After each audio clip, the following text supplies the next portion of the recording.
지연이 김세원 1931년 전남 화순에서 농민운동가의 아들로 태어나 1946년 화순중학교 민청을 조직 일찍이 통일운동에 나섰다. 1948년 단독선거 반대 투쟁으로 2차례 구속되었고 1949년 군당 특수연락임무 수행 중 체포되어 총살 직전에 구출되기도 했다. 1950년 6.25를 맞아 화순군 학도자위대장으로 제안을 맡았고 자위대 해체 후 군당 선정교양지도원으로 일하다 9.18 후퇴로 입산하였다. 화학산 전투에 참가하는 등 빨치산 활동을 하다가 1951년 9월 체포되었다. 1952년 육군에 강제 입영되어 장교로 복무하던 중 1958년 통일운동을 재개하고자 전역하였다. 4.19 혁명 후 사회당 창당과 민자통 결성에 주도적 역할을 하다가 5.16 쿠데타로 수배되어 3년 3개월간 은신하였다. 1966년 이기홍, 강석봉 등과 함께 지하운동을 재개했다. 1971년 우동업, 이수병 등과 함께 70년대 최초의 지하운동 조직 경락연구회를 조직하였다. 1974년 인혁당 재건 사건으로 동지들을 잃고 광주지역 민중운동가들을 조직 지도하던 중 1979년 난민전 호남지구책으로 근거되었으나 신병으로 불구속되었다. 1980년 이기용, 박성무, 전홍준, 윤상원, 이양현 등과 함께 5.18 민중항쟁에 참여하였고 1979년 2월 2일 중량로 부근 여관에서 자고 아침에 일어나 세수를 하는데 많은 양의 혈담이 나왔다. 또 각혈할 징조라고 생각하니 공포가 엄습했다. 절대 안정해야 할 몸이지만 동지와의 약속을 어길 수 없어 지혈제를 사먹고 묵동으로 12시 정각에 갔다. 그곳에는 뜻밖의 모르는 사람이 와 있었다. 물론 동지이겠지만 사전에 나의 양해를 구하지도 않고 미래 장소에 알지도 못하는 제3자를 불러다 놓다니 이해가 가지 않았다. 이재문에 대해 의심마저 느껴졌다. 혹시 CIA에서 이재문의 소재를 알면서 일부러 조직활동을 하도록 놔두고 감시를 하고 있는데도 이재문이 그것도 모르고 철없이 행동하는 것이 아닐까. 하지만 나는 당혹스러운 표정을 안 보이려고 태연하게 대자하였다. 이재문이 인사소개를 하였다. 이분은 학위가 있는 현직 교수입니다. 조부님께서 애국자 가정인 좋은 동지입니다. 선비 타입이 아닌 그 하나로 보이는 사람이 인사를 했다. 김대림이라고 합니다. 이재문은 간곡하면서도 단호한 어조로 나에게 말했다. 김 선배님, 이번에 동의하시고 광주에 내려가시죠. 그러면서 강령이 적힌 16절지 2장을 나에게 건네주었다. 강령을 이렇게 초안해 보았습니다. 장글씨에서 잘 보이지도 않았지만 그보다는 생면부지의 거한을 동석시켜 놓고 강령 초안을 검토해 주라고 하니 비합법, 경락회에서는 비공개로 표현한다. 비합법 조직의 초보적인 원칙마저 지키지 않는 조급성이 심각하게 우려되었다. 그는 내가 더 이상 접촉하여 보았자 그의 조직 노선을 변경시킬 수 없다는 판단으로 선을 끊을 작심인 것으로 생각하여 중강제로 나를 난민전에 끌어들이려는 것 같았다. 우동업이 사람을 잘 보았다는 생각이 스치면서 외자 지원을 요청하는 서한을 보냈다니 조직이 노출될 경우 괴멸적인 피해를 입게 되겠다고 우려했다. 두욱이 내가 가장 아끼는 김영옥, 황금수, 김남재도 가입해 있고 박성률, 신양식 등 운동 엘리트들이 이미 다수 참여해 있는데 이들을 탄압으로부터 보호해야 할 선배로서의 책임감 때문에 선을 뗄 수도 없는 처지여서 참으로 난감하고 곤혹스러웠다. 이재문 곁에서 충분하게 시간을 두고 지도 설득하면 그의 오류를 시정할 수도 있겠지만 각혈 직전의 내 건강이 한탄스러웠다. 다가올 불행을 예상하면서 돋보기가 없어 읽을 수 없군 하였더니 이재문 동지는 종이를 들고 가는 목소리로 강령을 낭독하기 시작했다. 나는 불안하고 혼란스럽고 당혹스러워 새겨듣고 싶지도 않은 심정으로 들었으나 강령은 대체로 시의에 맞게 작성되었다는 생각이 들었다. 그래서 시간을 가지고 검토해 보아야겠지만 대체로 잘 된 것 같다고 하였다. 김 박사란 그 안이 나간 후에 나는 이재문에게 조직 문제를 70년 초의 경락회 방식에서 1차 인혁당 조직 방식 수준, 형식은 갖추되 물정은 남기지 않는 점조직 방식으로 규율성을 높여서 이재문이 그동안 준비해온 조직을 재정리하여 내 방식으로 새로이 발기하기 위한 발기인 선정을 하자고 할 작심으로 어정쩡한 태도로 앉아있다. 그런데 재문이가 톱니가 엉긋엉긋 나있는 긴 칼을 꺼내면서 말했다. 선배님, 동의해 주십시오. 실은 후배가 선배님의 동의를 주저할 수 없어 김대림 동지가 나보다 더 연상해서 이 자리에 나오라고 했습니다. 그러면서 김 박사란 그 안하고 둘이 함께 칼을 잡고 정좌하여 나에게 같이 칼을 잡아달라고 하였다. 내가 선뜻 응하지 않고 칼을 쥐고 있는 두 사람을 어이없는 표정으로 응시하자 이재문의 안색에 낭패감이 서렸다. 어색하고 긴장된 침묵이 나의 결단을 촉구했다. 형식을 갖추든 안 갖추든 이미 함께 일해온 동지가 아닌가. 나는 칼을 잡아주었다. 그는 규약은 민주투쟁위원회 민투에 가입하여 투사로 일정 기간 활동하다가 난민전 전사에 성진 가입하도록 되어 있으나 김 선배는 곧바로 전사로 가입하여 중앙위원으로 모셔야 하는데 중앙위원은 절차 문제가 있어 불응간하기로 하고 이 자리에선 난민전 가입식만을 한다면서 선서문을 읽어주는 것이었다. 그때 나는 그에게 비합법 운동에 있어 형식주의, 성과주의, 모험주의는 건물이라고 충고하고 다음과 같이 덧붙였다. 5.16 이후 현재까지 조직에서 이탈하지 않고 휴식 없이 조직 활동을 해온 사람만이 확실하게 신뢰할 수 있고 그렇지 않은 사람은 지도 핵심에 끼어서는 안 돼요. 실천을 통해 재검열하기 전엔 한계를 두고 연대해야 하오. 왜냐하면 비공개 조직이 지금 이 땅에 난민전만 있다고 생각해서는 안 되기 때문이요. 그리고 우리의 통일운동은 일제때부터 연장선상에 있음을 잊어서는 안 될 것이요. 74년 민청학년 사건 때 서울 일부와 경북만 조직이 파괴됐지 다른 지방은 파괴되지 않고 조직이 살아있다는 것을 유념하시오. 어떻게 하면 향후 10년간 조직이 노출되지 않도록 완벽한 보호막을 수립할 수 없을까에 최선의 노력을 해야 할 것이오. 그리고 수배 중인 이동지와 자주 접촉하는 것은 좋지 않으니 김동지와 선을 연기하는 것이 좋겠다고 하였더니 이재문이 동의했다. 그리고 나는 우리 본명으로 연락처를 교환합시다 하고 제의했다. 그러자 그는 안재구요, 숙대 교수요 라고 하였다. 그러나 나는 연락전화나 본명을 말하지 않고 나와의 연락은 이재문만이 알고 있기로 하였다. 이재문은 나에게 김선배 호를 하나 지읍시다 하여 남정인데 남일로 바꾸자고 하였다. 성은 처가성 박씨로 하자고 하였다. 나는 박남일로 통하고 이재문은 김대진으로 하였다.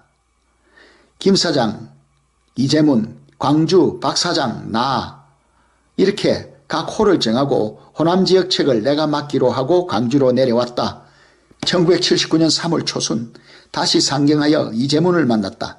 그는 나에게 총탄을 꺼내 보이면서 이게 무슨 총탄이냐고 물었다. M16탄 같은데 잘 모르겠다고 했다. 이것을 작게 줄여서 칼빈총에 사용할 수 있냐고 묻기에 위협용은 몰라도 불가능할 것이라고 말했다. 지난 가을에는 삐라 살포용 AW를 제작하려고 연구 중이라고 하더니 모험주의가 더욱 심해지고 있었다. 총기를 어디 사용하려고 하느냐고 물으니까 동지들이 피해를 당할 때 응징하고 조직 보호를 위해 필요하다고 하였다. 그래서 나는 그에게 충고했다. 모험은 절대 건물이요. 우선 조직을 각 부문 대중 속에 박아야 하오. 그리하여 부문 현장에 들어간 활동가를 지도 지원하는 데 철저하게 점조직으로 보완을 취해야 하오. 지금은 역량 축적 단계이지 활동가 몇 사람이 모여서 하는 도시 게릴라스 투쟁 단계가 아니오. 광주의 경우 후배들이 각 부문에 들어가 열정으로 창조적으로 조직 사업을 할 수 있도록 조직 형식을 갖추지 않고 맥에 의한 선후배의 룰로 연계하여 1대1점으로 교양 지도하고 있어. 그리고 철저하게 경락식 교육을 받았기 때문에 설사 어느 부분에 파송된 프락션이 과오를 범하여 노출되더라도 자기 개인의 책임으로 끝나고 배우는 드러날 염려가 없다는 무정 원칙을 스스로 확신하고 행동하기 때문에 안심하고 대중 속으로 들어가 광범하게 활동하고 있어. 전 민중이 반미 자주 의식으로 무장될 때까지 그리고 노동자 농민 기청 조직이 발전 상승할 때까지 상부 통전이 파괴되지 않고 질적 발전을 해야만 기청 조직과 상부 통전의 변정법적 결합이 가능하오. 무장은 결정적 투쟁의 최종 단계에서 필요하고 거족적인 민중봉기를 조직할 때까지는 업무적 투쟁 조직은 유해하다고 말했다. 1979년 5월 초순 시장회사 사무실에 있는데 아래층에서 내가 경영하고 있는 양동 슈퍼에서 전화가 왔다. 서울에서 어떤 손님이 와서 찾는다고 하면서 박 사장을 찾는다고 했다. 아래 시장에 내려가니까 중도에 종업원이 대기해 있다가 저기 서 있는 사람이라고 가리키며 혼자 온 것 같다고 하였다. 박 사장을 찾는 걸로 보아 서울 재문이가 보낸 것 같은데 나와의 접선은 안재구 교수로 되어 있는데 생판 모르는 사람이 찾아온 게 이상했으나 만나보기로 하고 슈퍼로 갔다. 그가 서 있는 곳으로 가서 서울에서 오셨습니까? 누가 소개해서 오셨습니까? 라고 하였더니 서울 김 사장이 보내서 왔다고 하였다. 양동 파출소가 길 건너에 있고 해서 시장 입구에서 장소를 빨리 옮기려고 나를 따라오시오 하고 앞서 걸었다. 아시아극장 부근에 이르렀어야 그와 나란히 걸었다. 그가 껌을 한 개 주어 받아보니까 껌 대신 반지 종이에 새서로 쓴 가는 글씨로 쓴 이재문 필체의 신임장이 들어있었다. 아시아극장을 지나 갑자옥 제과점에 들어갔더니 예상대로 손님이 없고 조용했다. 그는 전이라고 합니다 하고 나에게 인사를 하고 또 하나 펴보시라고 하였다. 안재구 신상에 위험부담이 생겨 안재구 선을 끊고 전대원 동지를 연락선으로 하여 박 사장과 직접 선을 단선직선 연결한다고 하면서 회사가 위기에 처해 있으니 지도와 지원을 부탁한다는 내용이었다. 지난달 동아건설 사장 최원식 집 강도 미수 사건으로 난민전 조직이 노출될 위험이 크다는 우려와 함께 이하경이 고문을 극복하느라 불운하되지 않았을까 걱정이 태산인 판에 안재구마저 위험에 직면해 있다니 내 예감대로 난민전 조직이 오래지 않아 들통이 날 것 같았다. 동아건설 최원석 자택 침입 사건으로 여러 사람이 비상이 걸리고 안재구까지 위험에 처한 상태에서 김영옥이나 황금수 등 내가 잘 아는 사람을 보내지 않고 전이란 사람에게 우리 집 전화번호와 슈퍼까지 가르쳐주면서 신임장을 써보내는 것은 비공개 점조직 점선 방법이 아닌 반합법 전술로 난민전 조직이 노출되면 틀림없이 나까지 들통이 날 게 뻔했다. 1심 선고일은 1980년 5월 5일이었다. 담당 판사 문영택은 광주 백운동이 집이고 전남대 출신으로 화순 내 고향 이웃마을 문씨들과 같은 문중으로 내 후배요 사돈인 문현식과 친근한 사이라고 했다. 선고일에 앞서 홍남순 변호사를 찾아가 앞으로 어떻게 될 것인지 물었더니 그분 내가 소심해서 집행유예는 못할 거고 실형을 때리되 구속선고는 하지 않는 선에서 판결하기 쉬울 거라고 했다. 5월 4일 밤 서울 청진동 여관에서 투숙했는데 꿈에 내가 절벽을 오르다가 절벽 중간 오부선에서 아슬아슬하게 발을 붙이고 있는데 위로 손잡을 물체가 없고 가팔라서 더 오를 수도 없고 아래로 내려 뛰자니 너무 높아 내리뛸 수도 없어 난감해하다가 깨어보니 꿈이었다. 이튿날 법정에 가느라 여관에서 나와 종로이가 화신 건너 신신백화점 옆을 아내와 같이 지나가는데 보성 정혜룡 선생 큰아들 정철상이 김 선생님 하고 반기며 인사를 했다. 어디 가는 길인가? 지금도 영등포구청에서 근무 중인가? 종로구청으로 옮겨 지금 출근길입니다. 그는 반가워 얘기를 나누고 싶은 듯 주위를 두리번거리며 차나 한잔 하자고 했다. 나 남미전 재판 받아들어 법정에 지금 가는 길일세. 그래요? 그는 크게 걱정하는 안색으로 자세한 내용을 듣고 싶어 했다. 시간이 없어 긴 얘기는 못하겠네. 건강 때문에 불구속으로 심리해 왔는데 오늘 실형 선고를 받고 구속되면 내 건강이 견딜지 모르겠지만 중형은 받지 않을 거야. 후배 이재문의 자문에 응한 것뿐이니 별것 아닐 거야. 그는 내가 택시를 타고 시야에 보이지 않을 때까지 그 자리에 서서 나를 주시하며 근심 어린 표정을 짓고 있었다. 후에 정철상은 간첩 혐의로 사형당했다. 1967년 정철상의 숙부 정혜진이 평양에서 보성율포에 잠입 정혜룡을 상봉하고 갔는데 그 사건으로 사형당한 것이다. 80년 2월 5일 첫 심리 때 피고인 73명이 출정하고 군인 피고인 3명은 출정하지 않았다. 나와 이민영 여사와 대구 추시 등 3인은 불구석으로 피고석 뒷줄 방청석 앞줄에 자리했다. 그동안 5차례 공판 끝에 오늘 선고 공판이 열려 피고인 전원이 입증하였다. 군인 피고인 중에는 보안대 현역 소령도 끼어 있었다.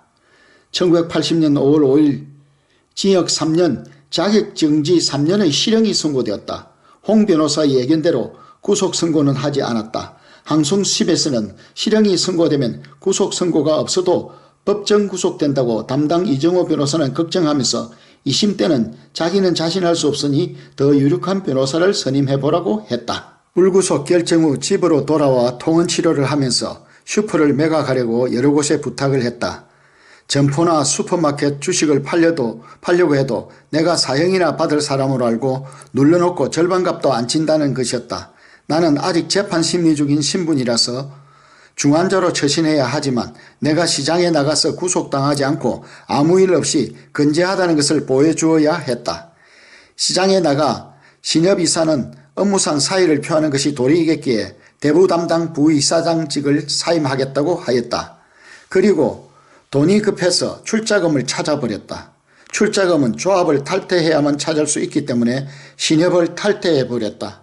며칠 후 윤상원이 김상윤이 계림동에 있는 녹두서점을 장동으로 확장 이전하면서 함께 있자고 하는데 어떻게 하면 좋겠습니까? 하고 의논하러 왔다. 내가 신협을 탈퇴해버린 상태에서 신협 이사장이나 김영삼 총무는 윤상원이 신협 상무로 오르지 못하도록 거세하려고 할 것은 뻔한 일이었다.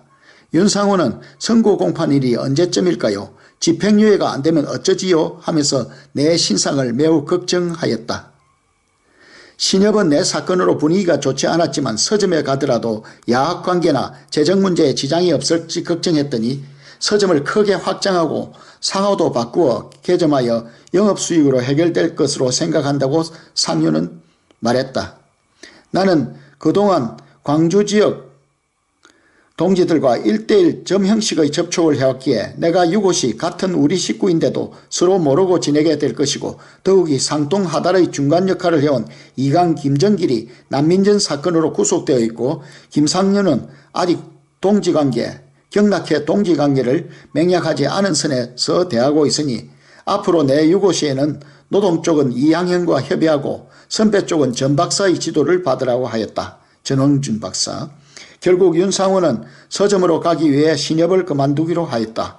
그는 3월부터는 내 건강과 재판 소식을 알고자 서점에서 광천동 야학으로 가는 도중에 거의 매일같이 나에게 들러 안부를 묻고 시국 전망도 물었다. 이기홍 선생은 예나 다름없이 하루에도 몇 번씩 찾아오시거나 전화로 시국 얘기를 하셨다. 이 선생은 영남이나 서울 후배들이 아무 조직 경험도 없는 사람들인데 상면하지 말라니까 개입했다고 하면서 나에게 대한 걱정으로 매일 건강을 묻고 정세에 관한 서로의 견해를 주고받았다. 그분은 개탄하며 말씀하셨다. 아니, 지금 정세가 4.19 때와 같이 선거에 의한 민간 정권이 설 수 있다고 김대중이랑 모두 생각하는 모양인데 김영 생각은 어떻소? 미국이 어디 그렇게 하겠습니까? 군부도 어디 그렇게 권력을 내놓겠어요? 그러니까 이제 보시오. 선거는 없어요. 도로 군수와 파쇼 정권이 나올 거요. 김대중의 연설장에 수십만이 운집하니까 대통령 다 된 줄 아는데 보수 정당원들, 장군들, 비조직 군중이 100만이 모이면 뭐합니까? 공포 몇 발 쏘면 다 흩어져 버리고 포고령만 내리면 숨었다가 옷 갈아입고 나오는데 김대중이 선동 연설만 하고 다닐 때가 아니라 제야와 각 당이 하나로 뭉치는 조직 사업이 선행되어야 하지 않소. 이런 때 김영의 역할이 기묘한데 어쩌다가 난민전 사건에 연루돼 가지고 제일 큰 과오를 저질러 조직을 파괴하고 동지를 희생시키는 거요. 난민전 사건이 아니었다면 지금 조직 활동에 얼마나 큰 도움이 되겠소. 양동상가 회사에 나가보니 중역실에 김우종 이사 등 7, 8명이 모여앉아 정읍 고창에서 열린 동학혁명 기념집회에서 김대중이 연설하는 것을 보려고 10만 명 또는 5만 명설도 있다면서 모였을 거라고 수다를 떨고 있었다. 평소에 친여 쪽 인사들도 덩달아 열렬한 김대중 지지자로 급변해가고 있었다. 5월 초 윤상현 의원은 국민연합 도지부가 결성 준비 중인데 함께 하자고 한다면서 나 2심 재판 결과가 어떻게 나올지 걱정스럽게 물었다.